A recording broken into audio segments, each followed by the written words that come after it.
Podcast. My name is Derek Peterson. I'm very excited to welcome this week's guest to the show, Brett Ciancia.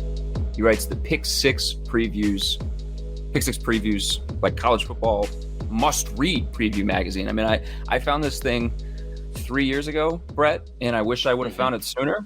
Thank you. 3 years ago. It's excellent. The work that you do is phenomenal. The research that goes into this is incredible. It's excellent. So go to Pick Six Previews. It's pick6previews.com, correct? Yeah. Thanks for the praise there in the intro. Yeah, pick6previews.com. It's a college football season preview book and magazine, just like the ones you see on newsstands. 10 years of digital only. This year, the 11th season, we now have a magazine copy, a paper copy available. So, pick6previews.com. And over those first 10 years, graded the most accurate in America, beating all the ones on newsstands, Lindy's, Athlon, Phil Steele. Got the Heisman ballot a couple years ago. So it's been a great 10-year stretch with Pick Six Previews. And I'll tell you, this was the craziest of all of them so far, this 2022 book, given the coaching carousel, the transfer portal, just so much. We're still seeing some effects from 2020 as well. So excited to break it down with you guys. Yeah, first of all, like, just congrats on it seems like this thing has really blown up to have it in print as well as I'm sure that was a kind of a cool little moment when you saw it kind of in your hands for the first time. It was surreal. Yeah, you also do. I mean, you talk to coaches for this thing, so to be able to do that, like, you've got name recognition, people know you, people respect you. This is a thing that a lot of people go to, and so for anybody that doesn't have like their copy or their digital copy yet, like, go get it now. I'm telling you, go get it now and read it. It's required reading before the season. So, Brett, I've got you on today. Of course. I've got you on today to talk about Nebraska and to preview the Big Ten a little bit. So thank you for coming on, first and foremost. I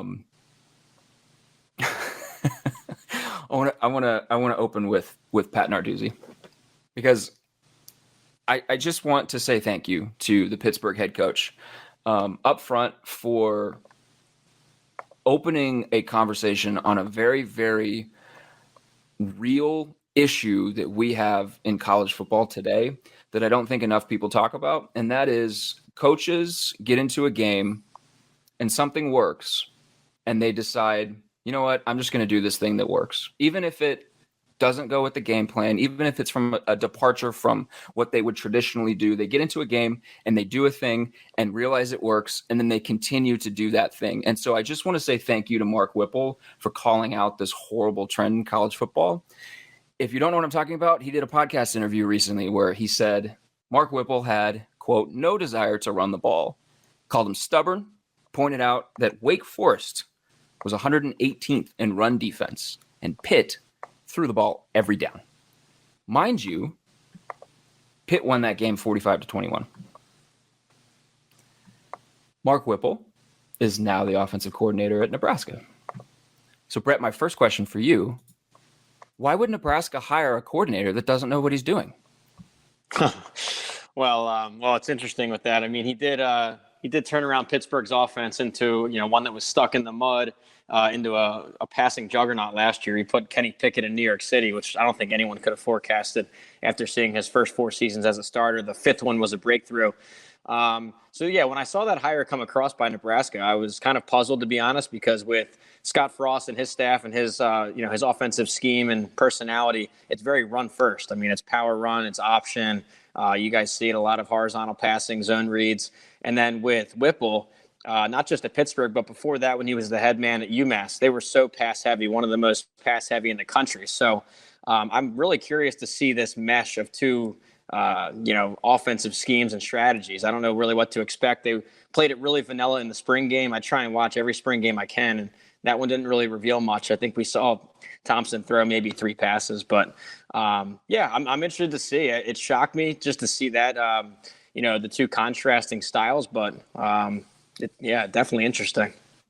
One thing that stuck out to me, not to like belabor Narduzzi's quote, but one thing that stuck out to me was it sort of carried with it this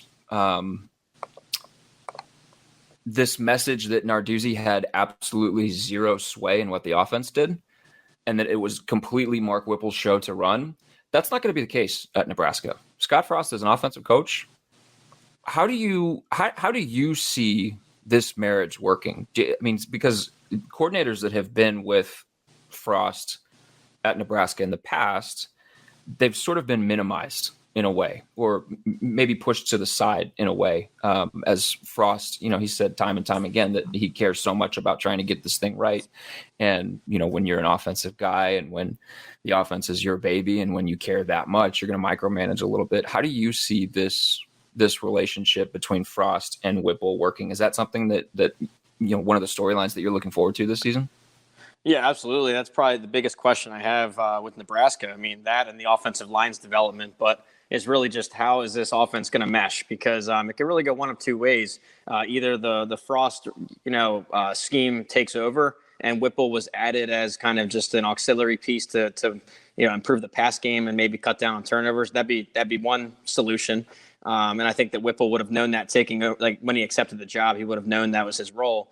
Or number two is that given the contract talks and the salary reduction and kind of the red flag that, hey, you have one last go round here, or maybe one or two tops years until it improves, kind of a last-ditch effort to just overhaul the offense and bring in someone with such a different personality, offensive scheme-wise, that maybe you'll get a different result. So, I mean, your guess is as good as mine right now. I mean, I've read the practice notes. I watched the spring game and didn't reveal much. It's one of those deals we're going to find out in August in Ireland when they kick it off. But, it's a matter of which side absorbs more of the other one's playbook and scheme. But like I said in the book, there's enough talent here that either way it would work. The key is that offensive line. Is it finally ready to break through and be an upper tier or even above average line in the conference? It's got to happen for this team to make a next step. Do you think it will? I think it will. I mean, when you look at the 4-star billings that a lot of these guys have, there is some returning production there. I know you lose Cam Jurgens, NFL pick there at center, but there's enough to like. And, really, I put this in the book too. One of the things I track is yardage per play. I mean, that's a good stat itself, but then yardage per play compared to what the opponent averages, so kind of put it into context against who you're playing. And Nebraska's offense was 6th in the country. I mean, this sounds crazy, I'm sure, to Husker fans. The 6th best offense in America. But note that stat looks at yardage, not converting it to points. And that's really the key here is Nebraska's been so poor at red zone, at the money downs, 3rd and 4th down, and turnovers. So on a per-play yardage, this offense was great last year. It's just a matter of they didn't convert it to any points, and that cost them in so many one-score games. If you convert one or two more drives into points at each of those games, I mean, you're talking about a 9-win team. So got to be frustrating for Husker fans knowing that statistically it was a solid team. It's just those key money downs and money spots they were terrible at. So it's hard to evaluate. But no, I think there'll be a solid offense next year. A lot of skill talent, and the line I think will at least take a step forward. That yardage number is it's perfect for this team. It's the perfect illustrator for this team, and it doesn't surprise me one bit that they ranked that highly. That is like when Frost has made people roll their eyes into the back of their head by saying over and over and over again that we're close. I mean, that right there, that's proof of concept for him. That's proof that what they're doing is having an impact on the field. Their issue is just finishing. Their issue, finishing blocks on the offensive line, finishing drives when they get into scoring position. It's one of those things where they, you lay out in the book in the Nebraska section all of the different ways that they lost Oklahoma, Michigan State, Iowa, the close games that they lost last year. It was painful to kind of go through that as somebody that had to live it like every week. It was painful to have to. It was like old wounds reopening, and I was not prepared for that kind of emotion for myself. So I can only imagine how Nebraska fans felt or will feel reading that. But it's one of those things where like they are close, and they do have to replace some stuff on defense and the offensive line. I think in the position unit rankings, you've got the offensive line 11th, so growth potential for the offensive line there. But it's one of those things where like being close is not going to work anymore. This is a make or break year for Scott Frost. They got to make a bowl game. Maybe they have to win more than just 6 games to scrape their way into a bowl game. So I want to ask you first, and then dive down into some more like position detail specific stuff. Do you think they make a bowl game? Do you think Scott saves his job? Yes and yes to both. And well, before we talk 2022, I got to admit, must have been painful for you to read that list of tough games and close losses. It was tough for me to write it. I mean, it felt like I was putting a whole generation's worth of bad games into one season. I mean, and I watch it each week too, because I cover all 66 Power 5 teams. I have 4 TVs going every Saturday for 14 hours. And, I try and absorb as much as I can in real time. And it just seemed like every week you're looking over at the screen, you're watching Nebraska move the ball, and you're thinking, okay, they're gonna get this W, and then you look away for 5 minutes, and it just goes to it falls apart. So Nebraska 0-14 last year on late game drives where they could have tied it or won the game. I mean, that's just so statistically incredible. I even quoted you in the Nebraska page talking about point differential, where this team was historic in that they had a positive, plus scoring margin, even though they were 3-9, the only Big Ten team ever to do that. So. I mean, it's got to be frustrating for Nebraska fans. It'd be one thing if you were getting blown out every week, then that, hey, this isn't working at all, blow it up and start over. But to see this team compete every week and get so close and in some ways really just flat out lose the game, I mean, give it away. I mean, the Michigan State game was given away with that punt return, the Iowa game with the punt block, and then blowing a 21-6 lead. And we can go on and on. I've listed them out. You guys lived it. No need to keep rehashing it, but just a historically statistical season there. But with my game grader formula, I dig in deeper than just the box score and the win-loss record. And this shows, I mean, they were 34th out of 66 in Power 5, which is almost dead even 500, right in the middle of the pack. It's really rare for a 3-win team to make it all the way up there. That shows you they were better than the record. And I think you'll see that start to reverse in 2022. So when we look ahead, I have Nebraska second in the West, and that's higher than any other preseason magazine out there. Nebraska seems like a consensus third or fourth or fifth pick in the division, but I've got them up at second. A couple reasons why. I'd really like the defense. They bring a lot of key pieces back. Eric Shenander's been a solid coordinator there. That hasn't been the problem for Nebraska. The defense has held their own for the most part, especially last season. At quarterback, I think that you bring in Casey Thompson, the Big 12 passing leader last year. He led the conference in touchdowns, and I think you're going to cut down on some of those turnovers. And with Adrian Martinez, again, you guys all lived it. He's such a fighter, such a gamer, a likable guy, and really flashed high upside throughout his 4-year career. But the underlying tone was the turnovers, and he'd have a 300 or 400 yard game, but turn it over 3 times and you lose by 3 points. So I think you're getting a shift at quarterback where they'll take care of the ball more, and with those 1-score games that could flip a lot of results. So yeah, overall I think Nebraska's ceiling is higher than Iowa's and Minnesota's and Purdue's. A number 7 transfer class in the country. They really hit the transfer portal hard, bringing in Power 5 starters on defense at certain spots. And, obviously Thompson we hit on. But, yeah, I think this team finally breaks through, wins the close games, and takes care of business out there, and they climb up to second. They also, one more thing, is get a favorable cross-division this year, where for years, I think ever since they joined, they were stuck with Ohio State as a protected rivalry game cross-division. That goes away this year finally. They only hit Michigan over there. Meanwhile, the rest of the contenders have to hit 2 out of 3 of the top 3. So favorable draw, and I think they climb up to second this year. Is that a close second behind Wisconsin, who you have first, or do you see this division as like there's a clear and distant number 1, and then there's sort of a muddled middle, or do you think they're closer? Yeah, that's a great point. A great way of putting it.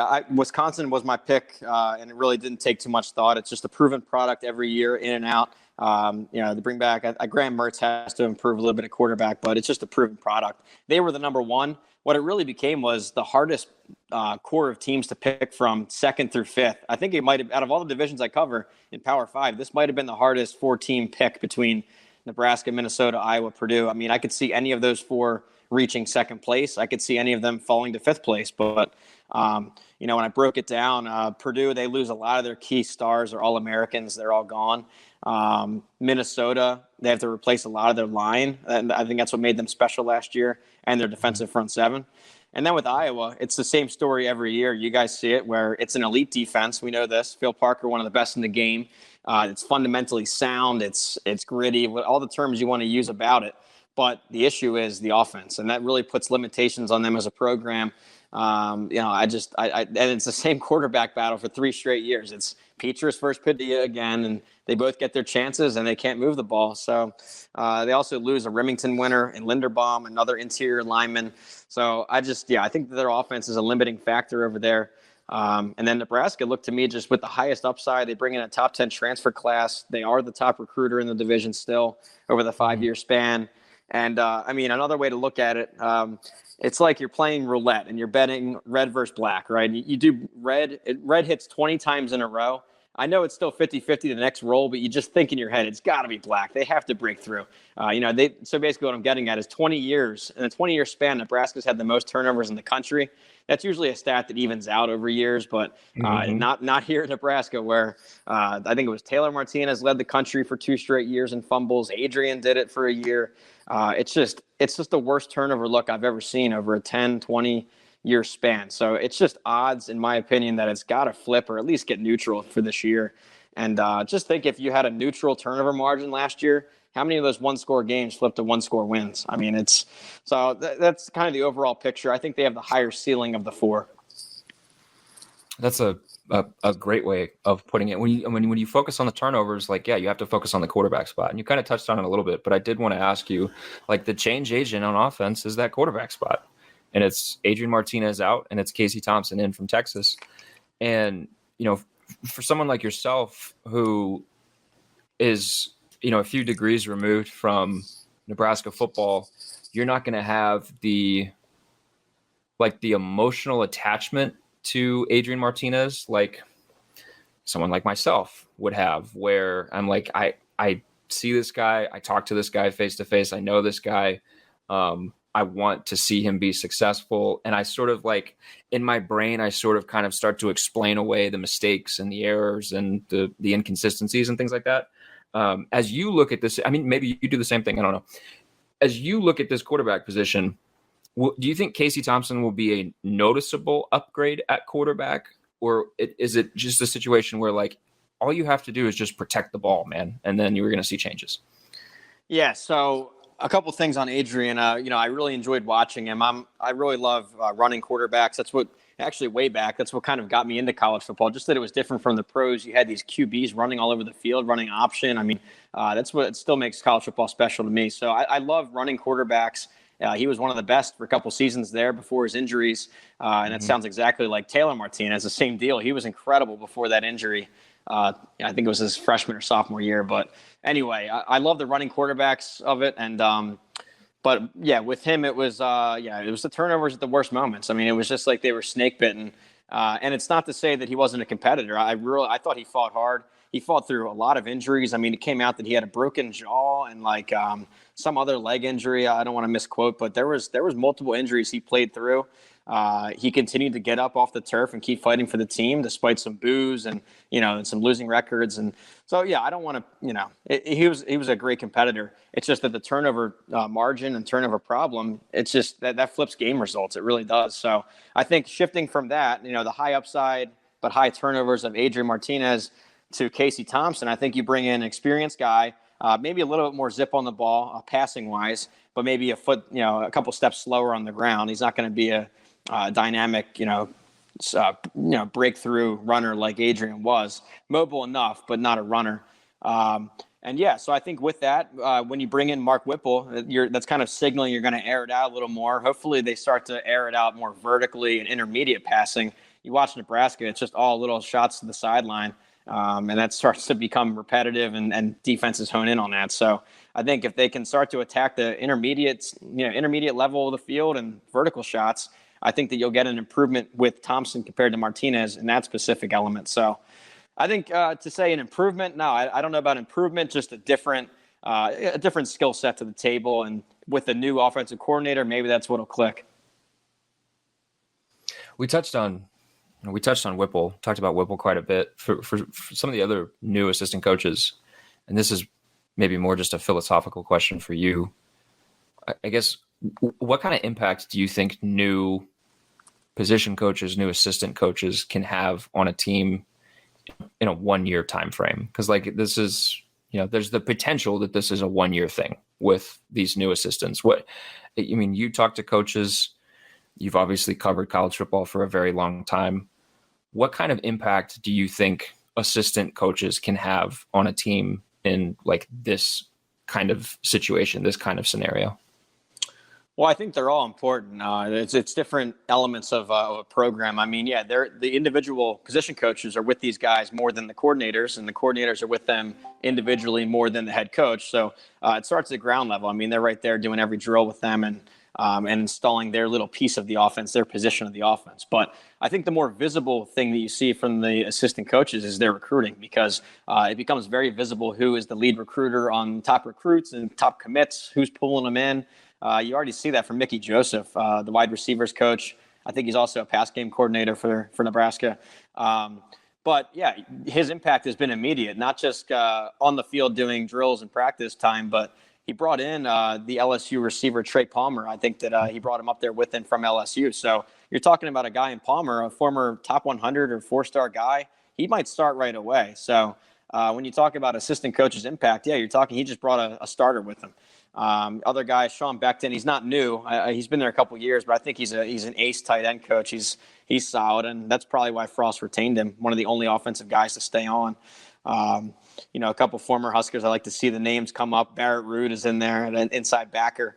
But no, I think they're important. I think that the recruiting element is key because those are the guys that are out on the road really grinding in the recruiting game. Practice time, yeah, important, but schematically it's the coordinators, and then the program directions, the head coach. That's how I'd sum it up. I'm glad that you brought up Barrett Ruud, because linebacker is where I was going next. They have recruited. They got a blue chip guy in Nick Henrich that they recruited. They've got a couple of developmental stories with Luke Reimer and with Garrett Nelson.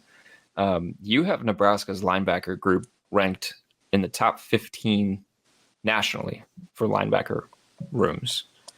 Is this a situation where you really like the depth of this room, or do you look at this linebacker group and see maybe one or two guys that just jumps off the page and you're like, I love this guy? Both. I know that's a boring answer, but both.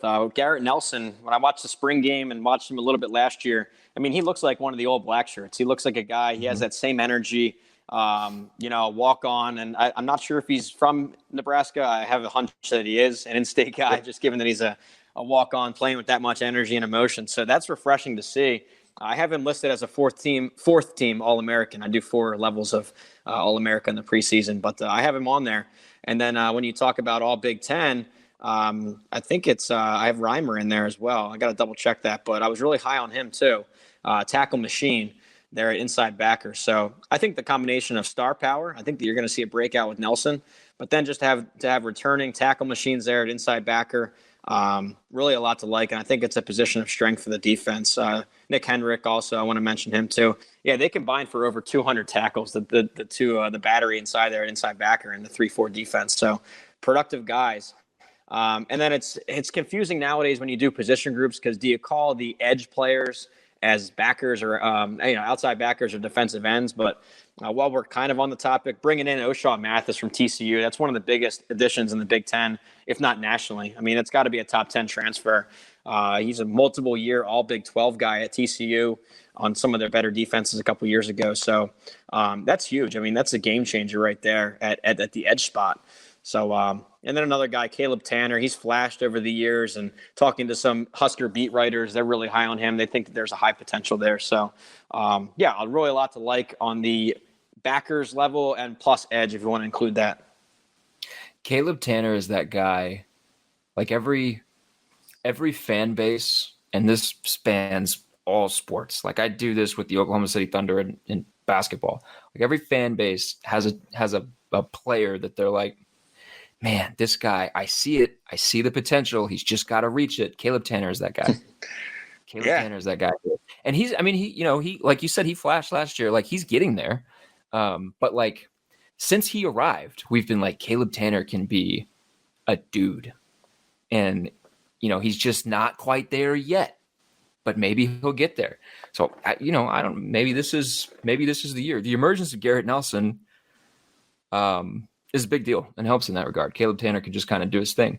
I'm glad that you brought up O'Shawn Mathis. You've got him first team along the defensive line in your Big Ten all conference defense. Like, this is, I know that they have some stuff that they've got to replace. They obviously lost Tony Tuioti along the defensive line, and they had a pretty good defensive front last year. But at least in the front seven, this looks like it could be a pretty formidable defense, right? Oh, definitely. I mean, it's been strong the last couple seasons. And this is kind of what started to lead me on to putting Nebraska second. Is you look at who the teams lose, and of course they took some hits up front to graduation, like Ben Stilley, Damian Daniels, the big nose tackle. So your first instinct is, okay, they're going to be younger or thin there. But then they amplify the roster by bringing in 2 Power 5 guys. They bring in a Texas Tech starter, Devin Drew, and then a former 5-star in Stephen Wynn, from Alabama. And I know he didn't start at Alabama. I know he's not one of their All-American guys per se, but you got to look who he was playing behind. And I think he comes in and makes an immediate impact here. So what looked like a position of transition, I mean, it's still a transition, but what looked like it would be young or question mark, you bring in some proven pieces there. Guys like Ty Robinson and the polar bear, they call him. I've seen that nickname come up. These are guys that are ready to break through. You think? I mean, it's been a couple years in the program, and I feel like the front seven hasn't been an issue the last couple of years. It's been the offensive line, turnovers we already touched on big time, but yeah, and then speaking to the All Big Ten team a little bit too. It's been a while since I put a Nebraska defender first team All Big Ten. I don't remember if I had Cam Taylor-Britt preseason. At least definitely second team. I don't know about first. But, to have 2 guys on that list, that's got to be kind of the strength early on as the offense goes through that scheme mesh or transition. You want to rely on that defense at least early on in the season. Yeah, absolutely. Let's switch gears. I have 2 more questions for you, one on a non-Nebraska Big Ten West team and then one on a Big Ten East team. So we're going to stay in the West. For the first one, you have Iowa and Minnesota in a tie for third. We touched on Purdue. You said that, the 2 through 5 spots in the Big Ten West, you could, make the argument for a bunch of different orders of those teams. Let's say Purdue finishes how you project they finish. Is this Jeff Brohm's last season in West Lafayette before he bolts for Louisville? Yeah, I like the question because it's kind of very multifaceted. I mean, first, the Louisville spot, you got to almost dig into what's going on at Louisville. I'm higher than most on Louisville this year. I love their offense. A dark horse Heisman candidate, even with Malik Cunningham at quarterback. Guy had 20 rushing touchdowns last year as a quarterback. So it's kind of, first off, do you think that Louisville tanks? If Louisville tanks, they fire Satterfield, opening up Jeff Brohm's alma mater, Louisville. So that's one piece of it. I don't even think that happens. So I don't even think we got off the ground running here. I think Louisville has a successful, 8 or 9 win team. So, but let's just, for the theoretical of it, we'll say Louisville struggles this year. The offense collapses and they fire Satterfield. It's possible that Brohm leaves. I mean, you can never rule out a guy's alma mater, and I don't want to speak for the guy. We talked on the phone, and I could tell he's passionate for Purdue. He loves his offensive scheme. You watch Purdue; they air it out all over the field. I asked him about that, and he said, "Well, yeah, that's kind of an advantage to us on the recruiting trail because we're not going to bring in 5-star blue chip linemen all up front, but this kind of neutralizes the talent gap, and it brings in talented receivers. They have no problem bringing in 4-star receivers. It's a conveyor belt of them over there because they want to be in this offense and catch 100 balls and put up all the yardage. They had multiple All-Americans now, David Bell, Rondale Moore, and the quarterbacks love the system, obviously, and that's they've been most successful as a quarterback and pass-heavy team under Joe Tiller way back. Even before that, they were called the cradle of quarterbacks. So it was cool to hear the history behind Purdue. But so, it's such a tough question. I'll never be able to answer for a guy. You never want to rule out an alma mater, though. That's the one thing is guys, they'll always consider going back to their alma mater. So we'll see about that one. I mean, we've got a guy here in Lincoln that is at his alma mater and trying like hell to make it work and doing, pretty much whatever whatever he's told to do to try to make it work by Trev Alberts. Okay, last question for you. Penn State in the East is a team that I'm very curious to see what happens this year with the Nittany Lions. You have them finishing third behind Ohio State and Michigan, which is probably, I would wager that bunch of people in college football media would have that ordered the same way. I'm looking at James Franklin, and I've got a couple of notes right here. He just signed the 10-year extension, but the buyout goes to $6 million on January 1, 2023. At Penn State, he's had 4 seasons where he's had above a 600 winning percentage, and he's had 4 seasons where he's had under a 600 winning percentage. 2 of those have come in the last 2 years. They went 4-5 in 2020. They went 7-6 in 2021. My question for you, do you think that Penn State is closer to Michigan at 2 or closer to Michigan State at 4? And is James Franklin a guy that you think, if they are closer to Michigan State at 4, Penn State could start having a little buyer's remorse over? Yeah, well, this is great topics. I'm based out of Pennsylvania, born and raised, but I'm by no means a Penn Stater. I didn't attend there. But what I'm getting at is I hear it in the community. I hear I'm friends with a lot of Penn State alumni, so I kind of get the emotional side of it from them. And it's frustrating for them. They've been so close, to compare it to Nebraska with the 1-score losses. Penn State had 5 of them themselves last year. So they were close in a lot of games, but again, faltered all the way. They started 5-0. I'm sorry. I didn't mean to interrupt you. But they started 5-0 as well. That game against Iowa was insane. Started 5-0 and had a big lead on Iowa, and their quarterback, Sean Clifford, gets knocked out. Backup falters, and they choke that game away. But some of the blame gets placed back at Franklin that, hey, you're in year 8 here, and your backup quarterback is not even able to run an offense. So he got some heat on him a little bit. But what I'm getting at, big picture, they want to win the conference, but what's keeping the emotion and the energy around Penn State football is the recruiting trail for James Franklin. And for years they were telling him, you have to start locking down the Pennsylvania talent. You got to, I think he calls it own the state or win the state or something. He's got a hashtag for it. But and they did that this time around. They finished 6th in the country national and in recruiting by locking down a lot of PA guys. Their best recruiting class in decades here. So I think that is enough to buy him a year or 2 more. Because you always hear about, give that number 6 recruiting class a couple seasons to grow and produce. So with that said, I don't think the hot seat's on him or anything like that. It's just growing frustration. People are also frustrated with Sean Clifford. I know the quarterback takes a lot of extra heat, maybe mistakenly. You guys probably had that out there too. But when you have a multi-year quarterback, I think it's his 5th season, Sean Clifford, he gets a lot of the blame for the offensive struggles, even though it might be schematic or the offensive line has been a problem for them too. So I see some similarities with Nebraska in the levels of frustration building. But yeah, to answer your last question was, were they closer to Michigan or Michigan State? I had it as a clear winner in Ohio State. I had it as a clear number 2 with Michigan. I have Michigan in the top 10 nationally. I think they're a solid team again. And then a big drop off. I have a pretty sizable gap all the way down to 19th nationally for Penn State and Michigan State close thereafter at 23. So I made it more of a Penn State, Michigan State debate at 3 and 4.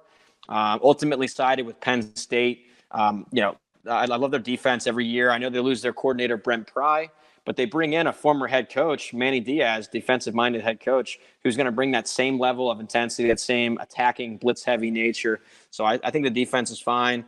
They added some key 5-star guys to the skill positions, which was much needed in the backfield. So a pair of 5-star backs, good receivers to the transfer portal. So overall, and then like I said at the top, is that they were so close last year. My game grader formula shows it. They should have won way more than 7 games. And that tends to even out year to year. You're going to see them jump in the win column. So I put Penn State 3rd. I don't want folks listening to this to think that I'm advocating for James Franklin to be put on the hot seat or anything. He's, I think it's just a really interesting situation because they're over in a division that has a Death Star team in it. And, it's not like, it's not like the Big Ten West where you could just have a great year and you win your division. Like you could have a great year and you could still finish 3rd in that division. It's insane. Yep. And the other thing too, you brought up Manny Diaz, just one quick, what happened to him at Miami?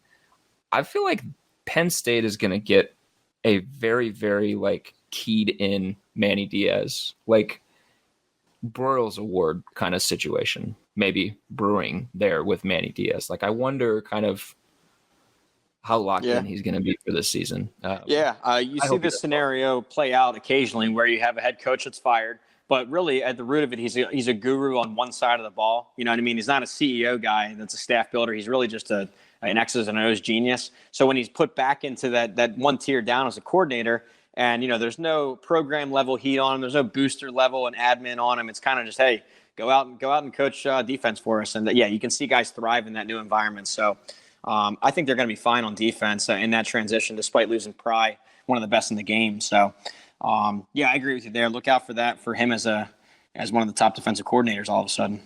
Sure. Yeah, definitely.